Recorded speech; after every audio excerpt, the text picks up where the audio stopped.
Welcome to another episode of Tom's Train of Thought. This time we're going to have some useful information in here because I'm going to answer a question that I get a lot of.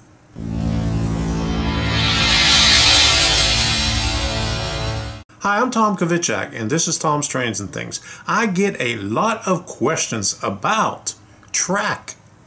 Can I use different brands of track? Can I use different brands of track with my turnouts? Can I use different turnouts on my railroad? First thing, I tell them, it's your railroad, you could do anything you want with it. Okay? It doesn't matter what brand of track that you have, unless you're trying to put a regular flex track or sectional track with easy track. Now I'm talking about HO right here. I'm not talking about any other scales. It's okay. I do that all through my railroad. In fact, I even have different codes of track. I had some code 100 flex track from years ago that I never used, and I used it underneath my mountain back there. So it's out of sight, but it comes out about 2 foot on each side, and all I did was I transitioned it from code 100 to code 83. The rest of my layout is code 83. I have some track on there that is hand laid, but I didn't do it on parts where I run my locomotives. I do it on a part where I show an abandoned track because I was just playing around with it.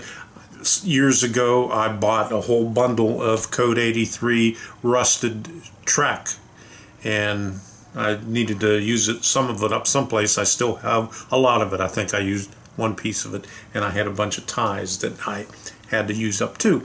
But yes, you can switch brands, and the main reason people switch brands is on the turnouts is because some brands don't have a specific number on the turnout. Now, and wait a minute, I got them laying down here. Okay. These two are Atlas. One's a code 83, one's code 100. This is a Pico. Now, I tore this one out here. There's extra track on it there. There's extra track on the bottom here. Now, I have a lot more Atlas turnouts in this little box right here, this little tote. These are all turnouts in here, and I have a couple of sections of bridge track.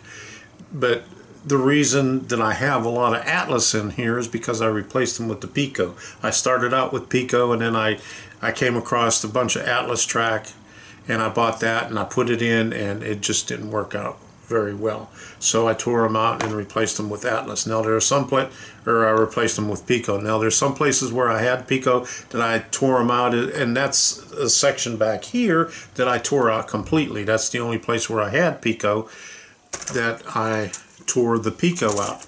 Now, going back to where some manufacturers don't have a specific number, why, you say? This is a Shinohara number 2. I'm not sure exactly what this one is. This is Shinohara. And what's this one? It doesn't give the number on. Oh, number 4. This is a Shinohara number 4. This is a Pico number 4. Now you can see the difference in it. It has the same angle in it. Basically the same angle. I would say this is a number 5 on the Pico because they don't say what it is on this one, but I would say number 5 because Pico doesn't use, like in Shinohara and Atlas, they use 4, 6, and 8. Pico uses number 5 instead of 4. They have a 6 and they also have a number 8. For what reason they use a 5 instead of a 4, I'm not sure. But you can see the difference in the two of them. These are basically the same Ys.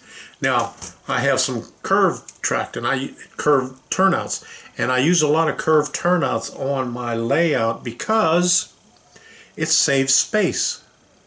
Instead of having, you know, a straight turnout, you could accomplish more with a curved turnout.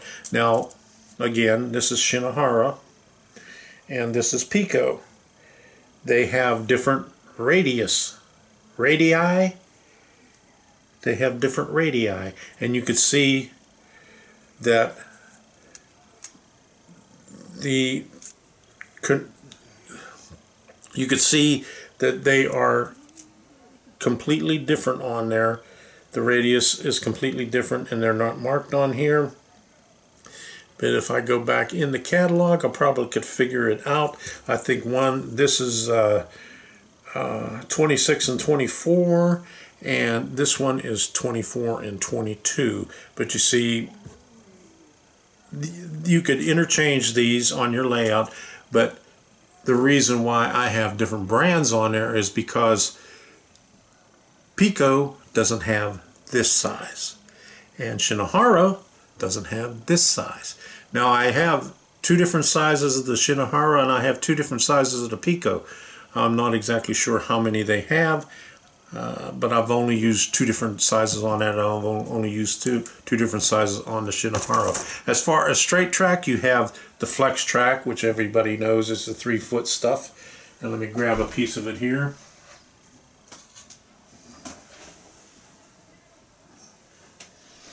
I have some right here, 2 pieces with some insulation.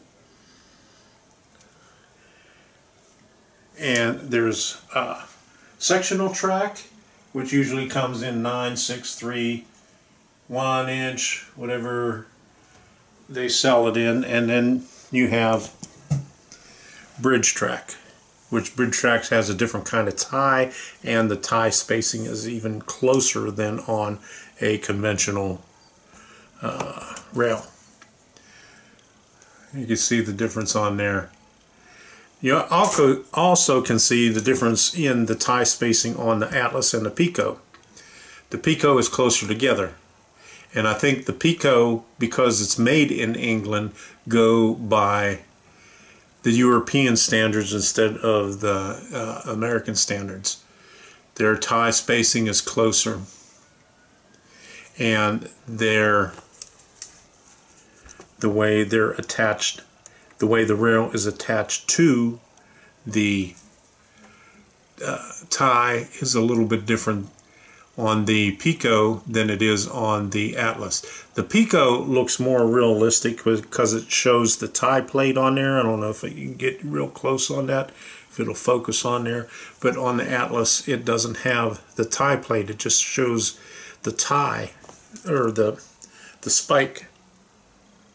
Okay. That's all I wanted to say on that. What else? Okay, code 100 is black. Code 83 is brown. Here's all the extra track that I pulled out of my layout. I have probably about 20 turnouts right here that I took out from sections of here where I rearranged things. I completely rearranged this thing and rebuilt it, and I completely rearranged this part back here, and I'm redoing that one right now. That's my Crossing Rock Creek project. I don't know if there's anything else that I could say on track, but yes, you can switch them around. Now, I've heard somebody say that the tie height is different in the brands, and if they are, I haven't noticed them when I did it. I've seen people say, you know, put a business card or two underneath it to make up the difference. You could do anything that you want with it. It's, you know, it's totally up to you. Unless you're a rivet counter and you want everything exactly the same and prototypical, you could change and use different kinds of track on there, different kind of turnouts on there, mixed turnouts with stuff. The only thing I would not recommend is using the Easy Track, and that's the one with the, and I don't have any right. But anyway, here's sectional track right here, and that's a re-railer. And while I'm looking for the other thing, I couldn't have put it too far away because I use it all the time.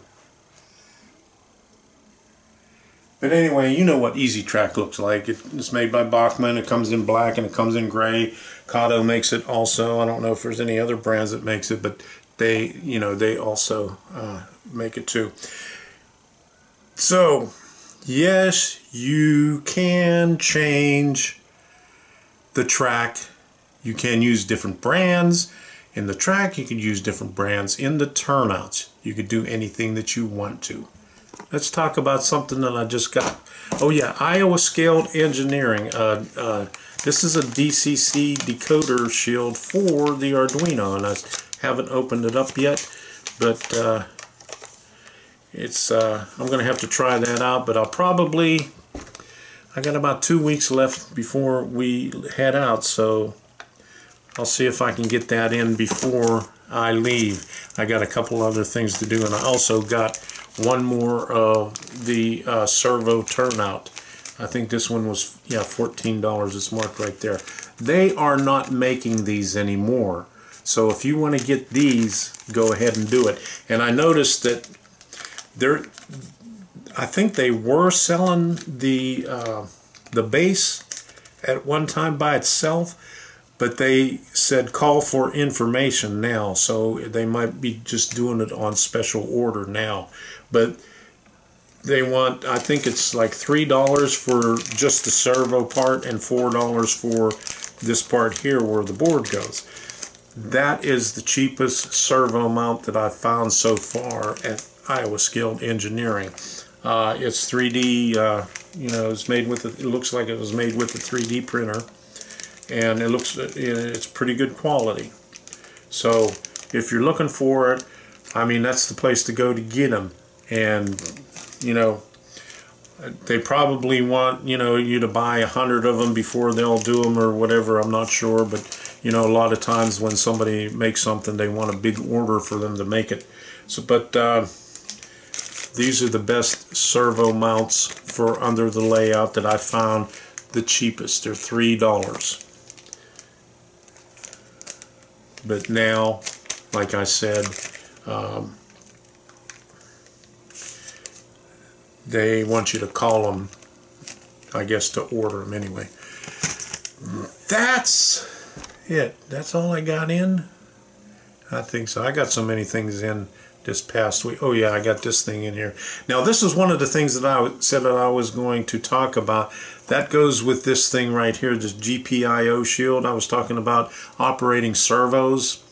Now this gives you more inputs on your Uno. It actually gives you 16 more pins using I2C. This thing right here by Waveshare, this is also I2C. It's a different, let me see, where'd I put my goggles? Okay, MCP 28017 and PCA 9555. So they're different chips, but they basically do the same thing. They give you extra inputs. This is an I2C. They even give you the wire, and a JST plug for it for 16 additional. There's 8 on that side, PA7. PAO and P. Okay, so they got A and B side, and they got 8 on each side, so they got 16 inputs. And I think you could use them for either input or output. But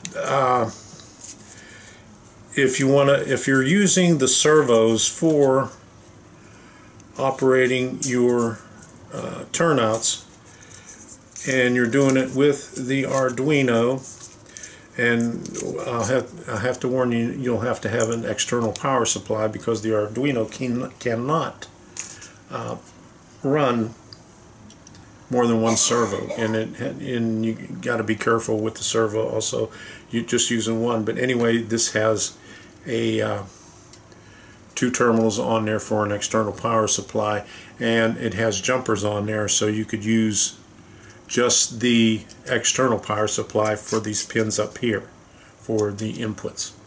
So that's going to be an episode. I'm going to compare this and this also, and I also have one that's just a plain chip. It's the regular size chip that you can play around with, and that will probably be after I come back from up north.